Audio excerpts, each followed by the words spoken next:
Na edição que temos sob os olhos, o relato está precedido da nota seguinte, sem assinatura. Eis uma anedota bem singular da qual se fez, e se fará, sem dúvida, muitos juízos diferentes. Ama-se o maravilhoso, mesmo sem nele crer, a senhorita Clairon parecia convencida da realidade dos fatos que ela conta. Contentar-nos-emos em anotar que, no tempo em que ela foi ou se acreditou atormentada por seu fantasma, tinha de 22 anos e meio a 25 anos, que é a idade da imaginação, e que essa faculdade era continuamente exercida e exaltada, nela, pelo gênero de vida que levava no teatro e fora do teatro.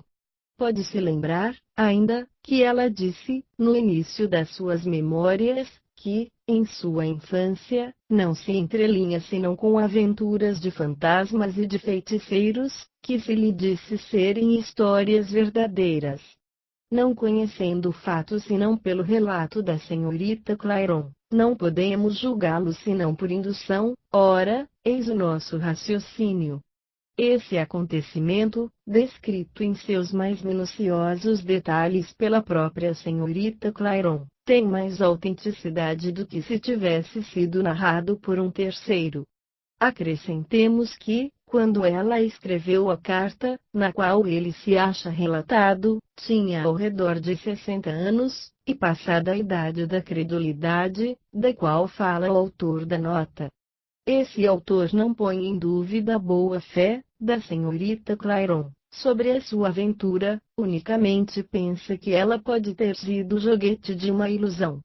Que o fosse uma vez, isso não seria nada espantoso, mas, que tenha sido durante 2 anos e meio, isso nos parece mais difícil. Parece-nos mais difícil ainda supor que essa ilusão foi partilhada por tantas pessoas, testemunhas oculares e auriculares dos fatos, e pela própria polícia.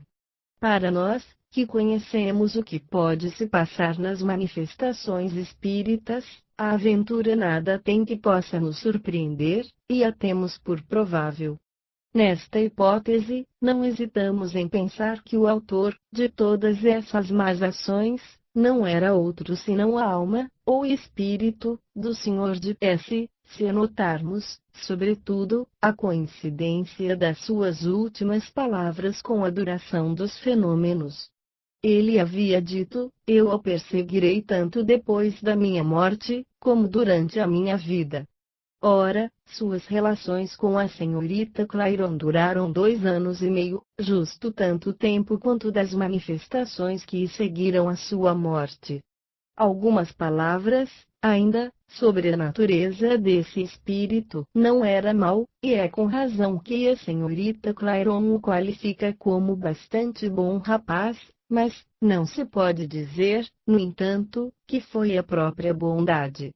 A paixão violenta, a qual sucumbiu, como homem, prova que, nele, as ideias terrestres eram dominantes. Os traços profundos dessa paixão, que sobreviveu à destruição do corpo, prova que, como espírito, estava, ainda, sob a influência da matéria. Sua vingança, por inofensiva que fosse, denota sentimentos pouco elevados. Se, pois, se quiser reportar ao nosso quadro da classificação dos espíritos, não será difícil assinalar a sua classe, a ausência de maldade real, naturalmente, descarta a última classe, a dos espíritos impuros, mas, evidentemente, ligava-se a outras classes da mesma ordem, nada, nele, poderia justificar-lhe uma classe superior.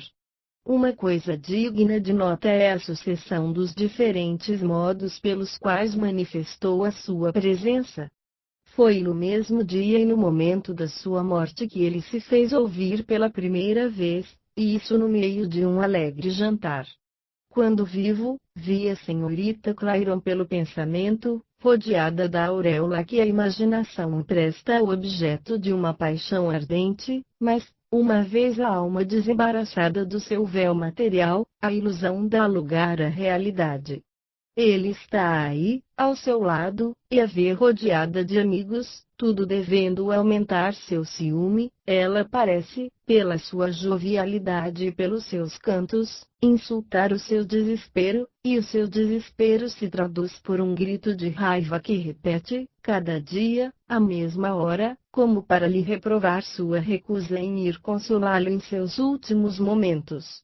Aos gritos, sucedem os tiros de fuzil, inofensivos, é verdade, mas que não denotam menos uma raiva impotente e a vontade de perturbar o seu repouso. Mais tarde, o seu desespero toma um caráter mais calmo, retorna, sem dúvida, a ideias mais sadias, e parece haver tomado partido. Resta-lhe a lembrança dos aplausos dos quais ela era objeto, e os repete.